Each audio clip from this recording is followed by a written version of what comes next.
Salut tout le monde, on se retrouve aujourd'hui dans une nouvelle vidéo où on va tester ensemble les nouveaux pastels à l'huile que j'ai reçus à Noël. C'est la boîte de 120 de la marque Montmartre. Comme je viens de vous le montrer, je vais utiliser pour commencer ma boîte de pastels secs Mongyo que je possède déjà depuis plusieurs années. Je les aime beaucoup, ils sont pas mal pigmentés et j'aime beaucoup les utiliser là, pour le prix. Donc, je vais commencer par faire toute la base de mon dessin avec ça et c'est par la suite que je vais utiliser les Montmartre. Moi, je les voulais pour faire des dessins de ce type-là puisque moi, en termes de pastel à l'huile, j'avais les Paul Rubens qui sont plus gras que les Montmartre. Et mon prof de dessin me disait que quand on fait du dessin comme ça au pastel, on veut utiliser un matériel de plus en plus gras. Donc, en ayant cette gamme-là, ça me permettait de faire 3 couches plutôt que 2. Donc, je peux pousser un petit peu plus en termes de détails. Je peux aller un petit peu plus en profondeur dans les paysages que je veux faire. Moi, j'ai pas nécessairement l'intention de me lancer dans les portraits, en tout cas pas tout de suite au pastel, là. Pour ce qui est des portraits, je vais rester au crayon pour le moment. Mais j'étais vraiment super contente d'avoir cette belle gamme-là, d'autant plus que je trouve les couleurs vraiment super belles puis variées. Donc là, je vais commencer par mettre mon pastel tout simplement. Je vais dessiner avec ça. J'estompe pas nécessairement partout. Comme vous allez le voir, je mets de la matière en masse. Et quand je vais avoir terminé de faire cette couche-là avec le pastel, je vais donner un bon coup de fixatif. Moi, j'ai le fixatif retouchable de la marque Krylon. J'ai choisi de ne pas mettre d'accéléré pour cette vidéo-là puisque je voulais vous parler en même temps des quelques objectifs et résolutions que j'ai pris pour cette année. Vous allez voir que c'est rien d'extraordinaire. Il y a beaucoup de mes résolutions qui sont juste en fait une continuation de ce que je fais déjà. Mais je pense que c'est bien de se faire un petit refresh à chaque année et de se remémorer un petit peu ce qui est important pour nous. Je vais commencer par ma petite résolution là, en termes de loisirs créatifs et évidemment, ça concerne aussi YouTube puisque c'est de ça que je vous parle ici. Moi, je veux en fait juste continuer d'écouter mes envies créatives, que ce soit dans le colo, dans tout, dans la couture, le crochet. Je veux toujours m'écouter en premier et pas me laisser influencer par ce que les gens veulent. Parce que c'est vrai que quand on a une chaîne YouTube, aussitôt qu'on déroge un petit peu de la ligne qu'on s'était donnée, il y a toujours des gens qui sont pas contents. Par exemple, au début de ma chaîne, je vous parlais colo et lecture. Ensuite, j'ai intégré le crochet, la couture, plus d'activités familiales et tout ça. Je sais que ça a plu à beaucoup de gens. Et tant mieux parce que moi, c'est ces gens-là que je veux rejoindre. J'ai jamais eu comme objectif d'avoir une grande chaîne. Moi, j'ai les abonnés que j'ai. Vous à qui je parle souvent, vous qui ne me parlez pas nécessairement, mais que je sais que mes vidéos vous plaisent, c'est avec vous, en fait, que je veux m'amuser puis avoir du plaisir sur YouTube. J'ai jamais eu l'intention d'avoir plus d'abonnés ou c'est pour ça d'ailleurs que j'ai jamais fait nécessairement les vidéos qui plaisent le plus. J'ai jamais fait de grosses vidéos haul, ça je sais que c'est des trucs qui plaisent beaucoup, mais moi j'achète pas en grande quantité et je suis pas non plus une testeuse de matériel. Donc je pense que c'est d'être authentique aussi envers vous et envers moi-même, de ne pas même si c'est les vidéos qui marchent le plus, qui sont le plus appréciées, qui sont le plus vues, je les fais pas parce que ça me ressemble pas, tout simplement. Pareil pour les vidéos de colo de fin de mois. Je l'ai fait un certain temps quand je coloriais beaucoup plus. Là, à l'heure actuelle, je trouve que ça vaudrait pas la peine puisque je fais peu de colo. Et pour être transparente et honnête envers moi-même, j'ai pas envie de cumuler 6 mois de livres de colo pour faire une vidéo. Donc, je le fais pas, tout simplement. Donc, ça peut sembler super banal, ce que je viens de vous dire, mais c'est vrai que quand on a une chaîne YouTube, souvent, quand on déroge un petit peu de notre ligne directrice à la base, t'as toujours des gens qui sont pas contents. Mais moi, j'ai pas envie de changer par rapport à ces gens-là. J'ai envie de continuer à être fidèle à moi-même. Je suis quelqu'un qui fait plein de choses, qui a plein d'intérêts, donc c'est ce que je veux continuer de partager avec vous. Autres petits objectifs, mais qui cette fois-ci n'a aucun rapport avec YouTube ni les loisirs créatifs, c'est juste de continuer à garder ma petite habitude d'aller marcher à tous les jours ou presque. Ça me fait vraiment du bien, autant au corps qu'à l'esprit. Ouais, j'aimerais vraiment continuer à faire ça. Je trouve que je suis une meilleure humeur, je suis plus relaxe, moins stressée. Et en plus, ça me fait un petit moment dans la journée où je suis toute seule avec moi-même. J'écoute mon petit livre audio. Vraiment, c'est non négligeable. Même si je marche peut-être juste 20 minutes, là, ça fait du bien. Pour ce qui est de la maison, j'ai vraiment un grand objectif par rapport à ça. Sachant que je suis une personne très bordélique, je sais pas si je vais y arriver. Je pense que c'est mon plus gros objectif de cette année. J'aimerais que dans ma maison, chaque chose ait sa place. Et ça peut sembler super banal, mais moi, je suis une grande bordélique. Et avec plusieurs enfants, un quotidien qui, tu sais, peut être quand même assez chaotique, on se le cachera pas, c'est dur. Que chaque chose ait sa place. Moi, j'ai souvent tendance à cumuler dans un coin et après de faire un grand ménage, mais j'aimerais vraiment que chaque petite chose ait son utilité, sa place épurée. Enlever les bidules inutiles parce que j'en ai partout. Là, j'ai quand même commencé dans le temps des fêtes, j'ai recommencé à épurer, mais j'ai l'impression que je fais que ça, en fait. J'ai toujours des moments dans l'année où je fais un gros tri, où j'envoie plein de trucs à la ressourcerie, mais très vite, on se retrouve encore encombré. Donc, je pense qu'il y a des petites habitudes aussi au niveau des achats que je vais devoir changer. Mais, ouais, essayer d'être plus efficace dans mes achats, dans mon rangement. Donc, voilà, un grand objectif pour moi qui est une grande bordélique. Donc, voilà pour mes 3 objectifs. N'hésitez pas à me dire si vous en avez vous aussi, si vous vous faites cette petite réflexion-là en début d'année. Moi, j'adore, je trouve que ça lance un peu l'année. Ça donne un petit coup de boost pour commencer l'année, un petit coup de motivation. Donc, si vous en avez aussi, n'hésitez pas à m'en faire part. Là, je voulais vous parler aussi des petits projets que j'ai envie de faire en 2026. Je vais commencer en vous parlant des lives. Je veux reprendre à un live par semaine comme je le faisais avant. Ça va être soit le samedi ou le dimanche soir de 7 à 9. Je vais faire là, ce soir ou demain la petite horaire. Je vais les programmer en avance là, sur StreamYard. Comme ça, vous allez avoir la petite alerte sur YouTube et je vais faire un petit tableau où je vais vous dire toutes les dates que je vais publier sur YouTube et sur Insta. Je vais aussi recommencer les lectures communes à une par mois. Ça, par exemple, on va commencer le mois prochain, puisque là, on est déjà début janvier et que j'ai pas fait de choix ni rien. J'aurai pas le temps non plus de faire une vidéo très vite. Donc, on va commencer le mois prochain, un livre par mois, comme on faisait avant. Sinon, de manière plus personnelle, vous le savez que je veux terminer les projets de Noël que j'ai commencé, entre autres ma courte pointe de Noël, le calendrier de l'Avent puis capot, et aussi de finir ma couverte en crochet de Noël que j'avais commencé en novembre. Je me laisse vraiment du temps, là, même si je finis juste en avril, je m'en fiche complètement, mais j'aimerais bien qu'elle soit finie pour débuter la saison des fêtes l'année prochaine. Pour rester un petit peu là, dans le crochet et la couture, ma soeur m'a offert à Noël un coffret avec plusieurs projets à faire au crochet. C'est surtout des petites plantes, des petits pots de fleurs et tout ça. C'est trop, trop mignon. Je veux vraiment les faire là, quand je vais avoir fini mes encours. Je vais me lancer là-dessus. Je pense que ça va donner en même temps avec le printemps. Donc, ça va être parfait, parfait. Pour ce qui est de la couture, j'ai acheté plusieurs albums photos à la ressourcerie que j'aimerais bien recouvrir avec une couverture un peu de style courte pointe. Ça serait dans mes projets puisque j'ai imprimé là, plus de 600 photos de famille. En fait, mes parents à Noël, je leur ai offert 2 gros albums photos avec toutes les photos de la naissance d'Emma à aujourd'hui. Donc, ça fait comme 10 ans de photos.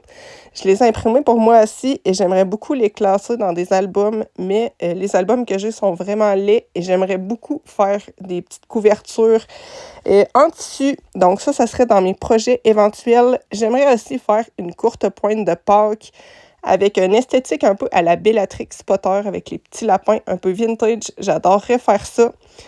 Encore une fois, c'est sûrement un projet qui va se décaler et qui va être utilisé comme juste l'année suivante, un peu comme ma courte pointe de Noël, mais c'est pas grave. Puisqu'on parlait de Pâques, j'aimerais trop cette année trouver des petits œufs en bois à peindre. J'adorerais faire ça avec les enfants. J'en fais plein là, de petits projets de même avec les enfants, mais ça, c'est quelque chose que j'ai toujours voulu faire et j'en ai jamais trouvé. Donc, peut-être cette année, ça sera mon année de chance. Sinon, il faudrait que je les commande sur Internet. Sur Internet, c'est sûr que ça se trouve. Sinon, eh bien, c'est sûr que je veux continuer mes cours de dessin. On en a un par semaine et j'aimerais beaucoup continuer aussi à faire un dessin par semaine pour m'améliorer dans les portraits. J'ai imprimé plein de photos là, de ma famille, donc j'ai trop envie de continuer à m'améliorer là-dessus. Honnêtement, le dessin, j'aime ça un peu à ma grande surprise parce que je m'attendais pas à aimer faire des portraits. Pour moi, c'était super sorcier et ça semblait extrêmement difficile. Donc, je suis même surprise moi-même là, de ma réussite. En tout cas, de ce que je considère moi comme une réussite, même si c'est pas parfait, évidemment, là, je me surprends moi-même, là. C'est fou, parfois, on se sous-estime un peu. Bref, je veux continuer ça. Dernière chose que je veux absolument faire, et là, vous allez vous dire que c'est sorti vraiment de nulle part, mais en fait, j'ai vu ça sur Insta et j'ai eu un gros coup de cœur sur ça, en fait. Les gens prennent un plateau et mettent plein de bougeoirs dessus et ils font fondre des bougies, en fait. Mais avec le temps, ça fait tout comme de la cire qui coule et je trouve ça trop beau. Ils appellent ça des candle plates en anglais et j'adore l'idée. Là, je vous dis ça de même, c'est très abstrait, c'est très... ça peut sembler très bizarre, mais je veux trop faire ça. Je vais vous montrer en vlog, là, quand je vais le faire. Moi, j'ai l'intention là, de trouver plein de petits trucs un peu hétéroclites à la ressourcerie. Je vais peut-être aussi aller verrer là, chez le petit antiquaire de ma ville. Donc, petit projet à venir. J'ai très hâte de faire ça. Je suis bien hypée. Donc là, j'ai déjà fini avec tout mon blabla, la couche de pastel sec. Donc là, je vais attaquer la première couche de pastel à l'huile avec les Montmartre. C'est pas mal tout pour mes projets que j'ai en tête et auxquels je pense vraiment, là. Évidemment, il va y avoir du colo aussi. Il va y avoir plein de projets qui vont se rajouter de manière saugrenue. Vous me connaissez, je peux aussi bien vous arriver avec un nouveau loisir la semaine prochaine. Ça serait tout à fait mon genre. Donc là, pendant que vous regardez la première couche de pastel à l'huile, je vais répondre à quelques questions que j'avais eues. J'avais fait un petit post là, pour vous demander si vous aviez des questions pour une FAQ. Donc, je vais y répondre ici. J'en ai pas eu une tonne, mais je les trouvais quand même intéressantes. Il y avait quelqu'un, entre autres, qui me demandait c'était quoi, en fait, mon matériel préféré pour chaque type de matériel. Moi, comme je vous le disais, mon jugement est un peu... pas inutile, mais... J'ai pas testé une tonne de gamme, donc j'imagine qu'il y a quelqu'un qui a testé plein de crayons, plein d'aquarelles, plein de, tu sais, de feutres et tout ça. J'imagine que son avis serait meilleur que le mien, parce que moi, j'ai tendance à acheter peu et à utiliser à fond le matériel que j'ai. Puisque je pense sincèrement que quand tu connais bien ton matériel, ça te permet un peu plus de lâcher prise, de t'amuser et tout ça, plutôt que de recommencer toujours avec du nouveau. Moi, c'est vrai que quand je recommence avec du nouveau matériel, j'ai un peu un inconfort, l'inconfort de la découverte, l'inconfort de ne pas connaître mes couleurs, de ne pas savoir travailler avec mon matériel. Donc, c'est vrai que, par exemple, pour les aquarelles, j'ai les Kuretake que j'aime beaucoup et j'ai pas l'intention ni l'envie d'en acheter d'autres puisque je les aime beaucoup, je les connais bien et je suis capable de tout faire avec ces aquarelles-là. Quand j'ai une idée en tête, je suis capable facilement de la reproduire sur la feuille parce que je connais très bien mes palettes. Pour ce qui est des crayons pastels, par exemple, moi, j'ai 2 gammes. J'ai les Carbotello et j'ai les Pitt Pastel. Je les aime beaucoup. Je trouve que c'est des gammes qui sont complémentaires. Je pourrais pas vous en conseiller d'autres. J'en ai pas essayé d'autres, mais moi, ceux-là, je les aime beaucoup. J'ai jamais vraiment ressenti le besoin de me rajouter une gamme, d'avoir plus de teintes, parce que je suis capable de tout faire avec ces 2 gammes-là. Là, j'avoue qu'il y a beaucoup de crayons qui fondent dans mes trousses. Peut-être que je vais essayer les bruts de funeur après, juste pour essayer quand les autres vont être finis. Mais tu sais, je pense pas investir avant, tant que je suis capable de faire des colos avec les crayons que j'ai. Moi, j'ai vraiment cette vision-là. Pareil comme pour les pastels secs que j'ai utilisés tantôt. J'ai acheté la boîte de Mungyo il y a des années. J'en suis bien satisfaite, là, sont pigmentés. Les bâtonnets sont petits, mais en même temps, c'est pas un matériel que j'utilise tout le temps, donc j'en ai jamais racheté. Probablement que je vais recraquer pour des pastels secs quand je vais avoir plusieurs bâtonnets qui vont être vraiment terminés. Pareil pour la gouache, là, moi j'ai eu les Imi, les Artix. Pour moi, elles s'équivalent, les palettes de gouache. Quand j'en ai racheté, c'est parce qu'elles étaient vides. Là, il y a mes amies Azalia et Aurore aussi qui m'avaient acheté la grande palette Mia parce qu'elles voyaient que mes gouaches fondaient à vue d'œil. Elle aussi, je l'aime beaucoup cette palette-là. Franchement, c'est un petit peu toute la même chose, là, ces grandes palettes de gouache-là. Elles sont toutes bonnes, toutes celles que j'ai essayées, là. J'ai pas vu vraiment de grande différence. Et je me permets de vous redire ici, si vos palettes de gouache sèchent, c'est pas grave du tout. Vous faites juste remettre de l'eau. Moi, toutes mes palettes de gouache ont séché. J'ai jamais fait de trucs de fou là, pour serrer ça dans un frigo. Que sais-je, là, je vois plein de gens qui font tout plein de choses pour serrer leur gouache, là. Moi, j'ai jamais rien fait de ça. Elle a séché, j'ai remis de l'eau dedans, je l'ai utilisée. J'ai jamais eu de problème de moisissure ou quoi. Chacun fait comme il veut. Là. Moi, personnellement, ils ont séché, puis c'est pas grave. Pour ce qui est des crayons de couleur, là, ne vous fiez vraiment pas à mon jugement parce que j'en utilise littéralement jamais. Quand j'utilise des crayons de couleur, c'est plus pour faire des petites finitions sur un colo qui va avoir été fait à l'aquarelle ou à la gouache ou J'utilise jamais de crayon de bois. Donc, ne vous fiez pas à mon jugement. Moi, personnellement, mes préférés, c'est les Prismacolor, mais j'en ai essayé à peu près 4 gammes dans ma vie. Donc, je pense pas que mon jugement est vraiment pertinent. Je pense qu'il y a plein de chaînes là, qui font plein de tests de crayons qui vont être beaucoup plus à même de vous conseiller que moi, si jamais vous débutez le crayon. Je pense que j'ai pas mal fait le tour des matériels que j'utilise. Il n'y a pas grand-chose, là. Je vous ai pas parlé pastel à l'huile, mais en fait, les seuls pastels que je possède, vous les voyez dans cette vidéo aussi. J'ai les Montmartre que j'ai eu à Noël et j'ai les Paul Rubens que j'ai depuis plusieurs années, que j'aime beaucoup. Ils sont vraiment super gras, là. Pour faire des colos, moi, franchement, ils me satisfont très bien. J'ai demandé la deuxième boîte justement pour le dessin, pour pouvoir faire une couche de plus. Mais en termes de colo, j'en aurais pas nécessairement senti le besoin. J'ai aussi eu la question à savoir combien de livres je possède. Faut savoir que moi, ça fait environ 8-9 ans que je fais du colo. Et dans les 5 premières années, j'ai eu une énorme frénésie d'achat. J'achetais toutes les sorties, pratiquement, j'en achetais énormément, beaucoup trop, tellement que cette année, je vais essayer de faire un tri là-dedans et d'épurer, puisque je sais qu'il y a des livres que je vais jamais colorier. À l'heure actuelle, je dois avoir à peu près 450 livres dans ma bibliothèque, ce qui est énorme. J'ai pas colorié dans tous mes livres.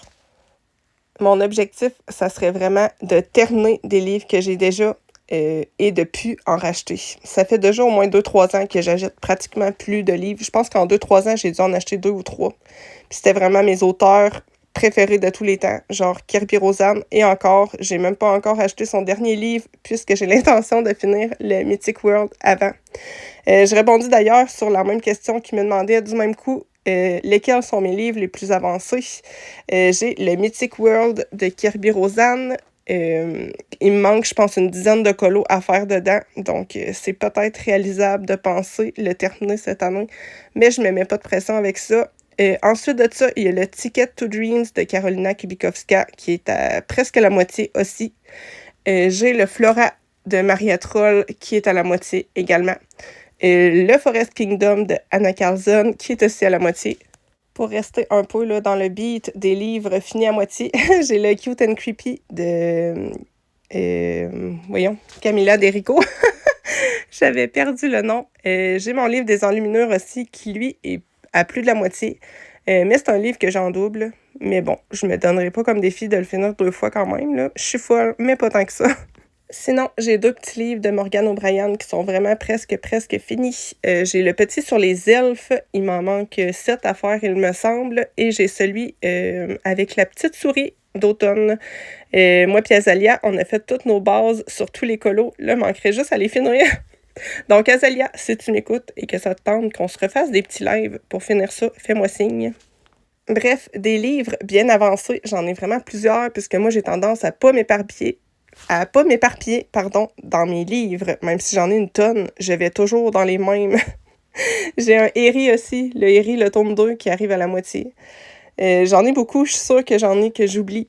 J'en ai terminé tout plein des livres, j'en ai 16 de terminer. Moi, c'est vrai que c'est vraiment un objectif que j'ai, de finir des livres. Donc, quand on veut finir des livres, je peux pas m'éparpiller partout. C'est pour ça que j'ai plein de livres qui sont pas commencés. Et qu'honnêtement, je sais pas si je vais commencer un jour, puisque... Quand on veut finir des livres, on n'a pas le choix un peu de délaisser la variété. Surtout que mon rythme de colo a vraiment diminué puisque j'ai beaucoup varié mes loisirs. Bref, ça sera un problème pour plus tard. Dernière petite question que j'ai eue aussi, mais que j'ai un peu répondu là, tantôt dans mon petit blabla. Et on me demandait si j'avais hâte d'atteindre les 1000 abonnés. Honnêtement, je suis pas sûre que je vais les atteindre un jour. Et ça me dérange vraiment pas. Moi, j'ai jamais eu l'intention de grandir, de faire grandir ma chaîne, d'avoir 1000 abonnés, 2000 abonnés. Pour moi, c'est quelque chose qui est très abstrait, ça, le nombre d'abonnés. Puisque même si à l'heure actuelle, j'ai 800 quelques abonnés, je parle pas à 800 personnes. Et je sais qu'il n'y a pas 800 personnes non plus qui écoutent mes vidéos. Moi, en fait, ce qui m'importe, c'est les gens à qui je sais que j'apporte quelque chose. Donc, si jamais vous écoutez mes vidéos, que vous me laissiez des petits commentaires ou pas, que vous me mettiez un petit cœur ou pas, moi, ça me dérange pas, en fait, que vous soyez abonné ou pas.